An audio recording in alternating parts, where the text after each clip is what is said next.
I want you to take a second and think about that feeling you get right before you open your banking app. You know the one. It's that slight tightness in your chest, that little knot in your stomach, because deep down, you aren't entirely sure what that number is going to look like. Look, I've been there. We've all been there. But I want to show you why that feeling has almost nothing to do with how much you earn and everything to do with the stuff you've allowed to occupy your life. Picture two apartments in the exact same city, same neighborhood, maybe even the same building. In the first one, the tenant earns $95,000 a year.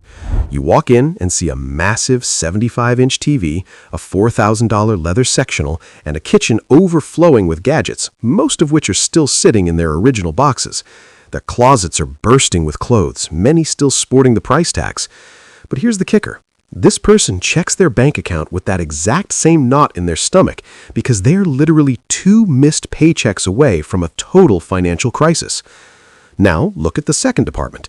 This person earns $52,000, nearly half as much. Inside, the space feels open. There's a modest couch, a normal-sized TV, and a kitchen with only the tools they actually use regularly. Their closet only holds clothes they actually wear. When this person checks their bank account, they feel a calm confidence because they have 18 months of expenses saved up and they're investing 20% of every single paycheck.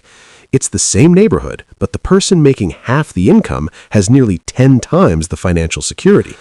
If you're wondering how that's even possible, you're in the right place.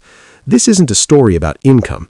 It's a story about the hidden relationship between your things and your freedom that most people simply never bother to understand.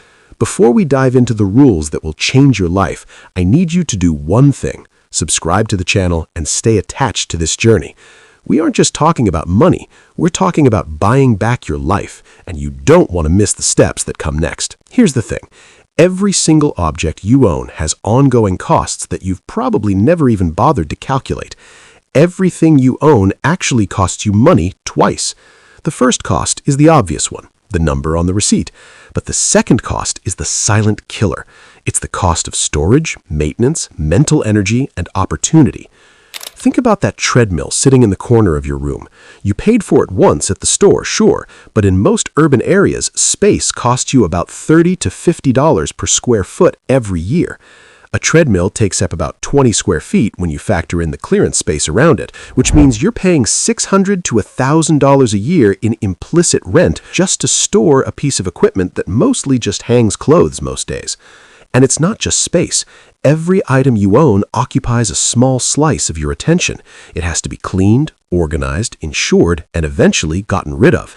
Researchers have actually found that visual clutter increases your cortisol levels and makes it harder for your brain to focus. Your stuff is literally stressing you out in ways you can't even see. Worst of all is the opportunity cost. That $15,000 home gym setup could have been $15,000 in an index fund, which over 15 years could have grown to $50,000 or more. You didn't just buy a gym, you bought a gym instead of your future financial freedom. Minimalists aren't avoiding nice things because they're cheap. They're avoiding them because they've calculated the true cost and decided most things just aren't worth it. If you want to break this cycle, you have to start following rule number 1. Calculate your cost per use before you buy anything. Before you swipe that card, estimate how many times you'll actually use that item and divide the total price by that number. A $200 jacket you only wear twice costs you $100 every time you put it on, but a $400 jacket you wear 200 times only costs you $2 per wear. The expensive item is actually the cheaper one in the long run. This math cuts right through the marketing fluff and the social pressure because it reveals what actually makes sense for your life. Next, I want you to walk through your house and apply the replacement test to everything you already own. Ask yourself, if this item disappeared today, would I spend my hard-earned money to buy it again?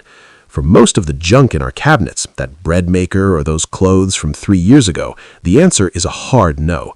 These items are only in your life because of inertia, not intention. They have negative value because they're stealing your space and mental energy without giving you anything back. You need to ruthlessly eliminate anything that fails this test. Removing that weight creates a mental space that is hard to describe but immediately noticeable. Look, here's a big one. Never upgrade out of boredom. I see this constantly with people who make good money but have zero savings. Their phone works perfectly, but the new one has a slightly better camera, so they upgrade. These aren't improvements, they are wealth destruction disguised as progress. Over 30 years, replacing a perfectly functional phone every 2 to 3 years can cost you $30,000 to $50,000 in unnecessary spending. Across all categories, that waste can easily exceed $200,000 over a lifetime. An item is functional until it actually fails to do its job. Boredom is not a mechanical failure. To make this stick, you have to create friction for your spending and ease for your saving. Human behavior follows the path of least resistance. If it's easy to spend, you'll spend. So delete your credit card info from those shopping sites, delete the shopping apps from your phone, and unsubscribe from those promotional emails. On the flip side, make saving automatic. Set up transfers so your investment money leaves your account on payday before you even see it. Don't trust your willpower. It's a finite resource that runs out when you're tired or stressed. Design a system where the good decision is the only easy one to make.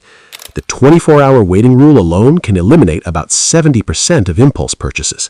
You should also try counting your possessions regularly. It sounds obsessive, but counting forces awareness. Most people guess they own way less than they actually do. When you realize you own 47 shirts, buying the 48th one feels a lot more absurd. Set limits for yourself. Maybe you only keep 15 books at a time, or you follow a one-in, one-out rule. These boundaries stop your lifestyle from creeping up just because you have the extra space. And before you buy into a new hobby, rent or borrow the gear first. We've all seen garages full of dusty kayaks or expensive camera gear from a phase that lasted 3 weeks. Renting lets you see if your interest is actually genuine before you commit to the burden of ownership. You also have to understand the lifestyle multiplier effect. A major purchase almost never happens in a vacuum. A boat requires a trailer, storage fees, and insurance. A $5,000 purchase often ends up costing $12,000 when you factor in the ecosystem of stuff it requires to function. The most important thing you can do right now is define what enough looks like before your income starts growing. High earners often feel just as stressed as low earners because they never set a finish line.